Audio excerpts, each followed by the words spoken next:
Real stories unraveled. Today we take a detailed review on Guy Ritchie's thrilling action, The Covenant, where brotherhood supersedes orders. In the final chapter of America's two-decade war in Afghanistan, as the mission blurred and the enemies grew bolder, a story emerged not of politics, not of victory or defeat, but of loyalty. A quiet, powerful loyalty, forged in fire. Sergeant First Class John Kinley is a Green Beret, hardened, tactical, a man who has seen too many good soldiers lost to bad intel. His team specializes in locating and dismantling Taliban weapons networks, a cat-and-mouse game that leaves no room for mistakes. But to survive, they need more than guns. They need eyes and ears on the ground. That's where interpreters come in. Afghan nationals, risking everything to help the US military navigate a land of shifting allegiances and hidden dangers. But they aren't just translators. They're cultural guides, intelligence assets, and sometimes the only thing standing between life and death.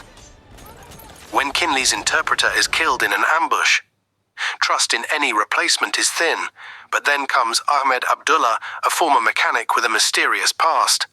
Ahmed isn't like the others. He's direct, wary, quietly calculating, and he has his own reasons for being the interpreter. Taliban raided his home and killed his son. His purpose was well defined. He didn't want anything to do with the Talibans except to flush them out. He lost a child to the Taliban. He lost his faith in systems. What he hadn't lost was his sense of purpose. Working with the Americans wasn't about a paycheck. It was about revenge and redemption. Kinley doesn't trust easily. But mission after mission, Ahmed proves his worth. He reads people. He spots lies. He senses danger. And more than once, he saves lives. A bond forms. Not spoken, not written. A covenant. Unofficial, but absolute. But then disaster. A mission to infiltrate a Taliban munitions compound goes horribly wrong. Ambushed, outgunned. Kinley's team is wiped out. Kinley himself shot, unconscious, and left for dead.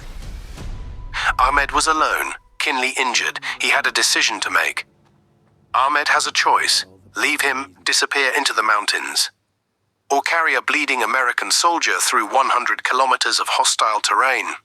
He chooses the impossible. Ahmed dragging Kinley on a makeshift stretcher, hiding in caves, bribing smugglers, narrowly escaping death multiple times. For over a week, Ahmed evades Taliban patrols, crosses deserts and mountains, feeding Kinley scraps, treating his wounds with rags and grit, risking execution at every turn. Not for glory, not for reward, but for the covenant they forged in battle.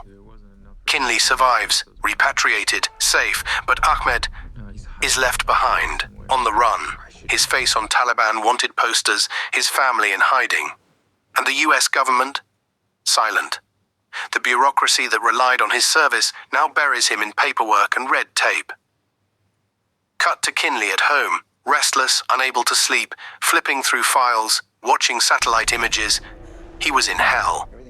But a soldier remembers his debts. Kinley knows he's alive because Ahmed didn't walk away. And now he can't either. And then Kinley reaches out to contacts, gets denied, is warned off. But he arms up, plans, disappears. With no official support, Kinley launches a rogue operation to return to Afghanistan, find Ahmed and bring him home. It's no longer a mission. It's personal. Kinley in the shadows of Kabul, bartering with mercenaries, dodging militants, piecing together Ahmed's location.